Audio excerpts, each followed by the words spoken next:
Next মামা, হ্যাঁ এবার আপনি বলুন না। আমি হুম। ঠিক আছে বাবা, ওই ট্যাবটা দাও তো। স্বামী স্ত্রীর মধ্যেকার ভালোবাসা হচ্ছে ডাব্লিউর মতো। নতুন নতুন বিয়ের পর ওদের মধ্যেকার ভালোবাসা একদম পিকে থাকে। এরপরে বাচ্চা কাচ্চাদের জন্য ক্যারিয়ারে সেটেল হওয়ার জন্য ভালোবাসা কমতে থাকে। এরপর বাচ্চা বড় হয়ে যখন নিজের পায়ে দাঁড়িয়ে লাইফে পুরোপুরি সেটেল হয়ে যায় তখন ওদের মধ্যেকার ভালোবাসা বাড়তে থাকে।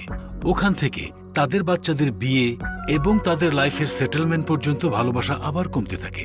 একবার যখন দায় দায়িত্ব শেষ হয়ে যায় তখন একে অন্যের ভরসা হয়ে একে অন্যের প্রতি ভালোবাসা বেড়ে আবার সেই পিকে চলে যায়।